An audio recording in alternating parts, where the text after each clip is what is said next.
Hi, I'm Archie. I organise a monthly short story competition run by a group of writing guys and dolls known collectively as creative writers on My Telegraph. My Telegraph is hosted by the Daily Telegraph. Okay, that's the honorifics and courtesy mentions done, so down to business. Back in the summer of 2011, we decided to collect together some of our short stories.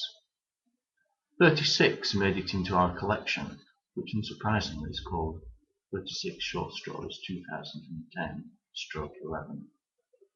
I'm going to read one of mine. It's called Carrie. My name is Carrie. It isn't as elegant a name as that of my good friend Independence, but there are some compensations. For example, everyone calls her Indy. Now, what kind of a name is that, for goodness sake?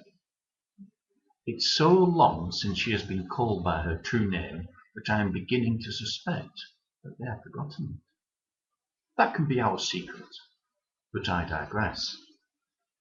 I am lithe and athletic, with a beautiful tortoise shell and white coat.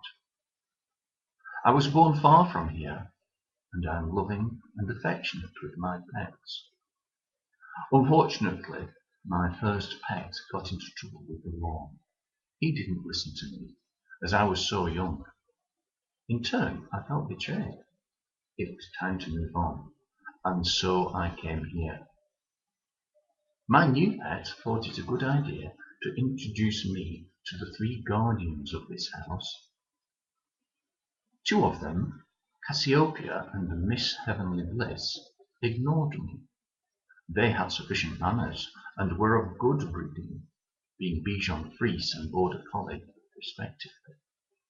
In any case, they knew that I was not to be trifled with, and if there was to be trouble, they would answer to my pet, who, under my tutelage, makes the rules here.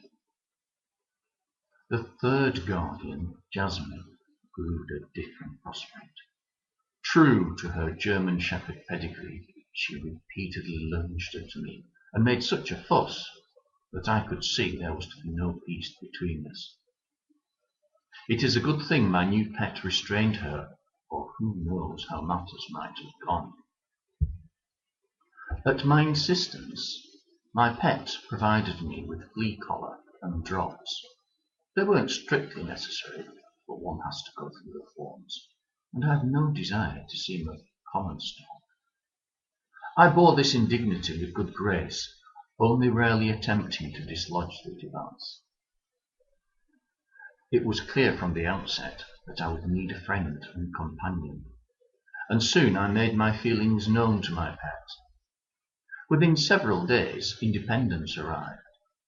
I let her know the rules of our house, and I'm afraid a few tussles were necessary in order to impress upon her the value of deferring to my wishes. Of indistinct ancestry, but with a good temperament, Independence is a little younger than me, has long black hair, and is my best friend. We work as a team, and I share everything with her.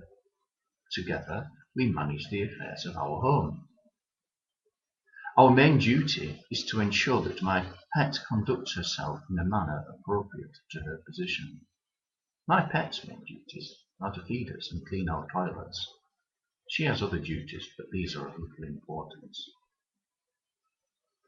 Having described the three guardians, it behoves me to point out their limitations. Firstly, they are bestowed by nature with an affinity for dirt. Were they to be let through the house, they would track it everywhere, and so for this handicap, they are only fit to guard the kitchen. This is not an unsatisfactory state of affairs. It means Independence and I share the rest of the home in peace. Secondly, as slaves to their appetites, they wolf their meals down, which, as you might imagine, makes a mess. Whereas I have more self-respect, eating delicately, and then only when I'm good and ready. If I choose to leave some for later, That's my own affair. My pet has a litter of 4. We are generous to my pet and allow her litter to share our residence. In truth, the place would be large and empty without their presence. We may see little of them for days at a time, but when the mood takes us, we will play with them. Each of her offspring is allowed one room, to which we occasionally assert our visiting rights. It is after all our home, and who knows what foolishness they might get up to if unsupervised. Her offspring are large and clumsy, but well-meaning for the most. Sometimes they need a firm hand in regard of unacceptable behaviour. For example, the eldest female offspring decided to place me on her shoulders. Well, I am sorry, but I decide if and when I wish to be on anyone's shoulders. In this case, a line needed to be drawn. So I descended, trailing my claws gently down her right arm, which was bare. Her flesh scored nicely. It will heal, but she won't be doing that again in a hurry. My pet also has a mate slave, you know the sort. Lazy, never there when there's work to be done, temperamental and ready to argue at the drop of a feather. He is gone for long periods of the day. Often on his return he will bring lumps of metal, which, if manipulated correctly, can be opened. Their contents are invariably stale, smelly food. Sometimes these are offered to us, which politeness commends we consume. But as I partake, I wonder, how has he caught it? Why is it always old? And why does it not look as tempting as the fresh pigeons on the garden fence? In my opinion, he's too old and slow to catch real food, and so must scavenge in the wake of others for their malodorous leavings. At first I thought that foraging for food defined him, but it soon became clear that he had further roles.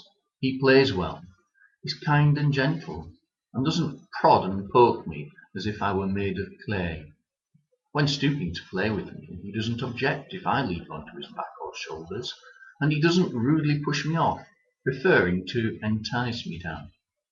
He is also parent to her litter, as mismatched a litter as you are ever likely to see. In fact, their offspring are such a mixture of shapes and sizes, you would doubt they were even born together. Now here we come to a matter of concern. I'm beginning to suspect his seed is almost sterile. My pet hasn't conceived in all the time I've been here. What good is a mate slave that can't beget young? She should kick him out and get another one. Does my pet not see that I will ensure a stable home? On my own account, I gave much consideration to the possibility of procreation. 2 months ago I decided to be neutered, along with my companion, Independence. This will prevent much future anguish, and I refuse to be a foolish slave to biology, rutting like a slut. When the day's labours of my pet are done, she will often sit at her desk, on which stands a flat screen. For unknown reasons, she watches strange, meaningless markings on it. I believe they help her to relax. At times like these, I try to communicate with her. I know she is not unintelligent. Whenever I express my views on the matter of her almost useless mate slave, she offers me a scrunched up ball of paper to chase, which I of course find irresistible. Carrie, 6 months.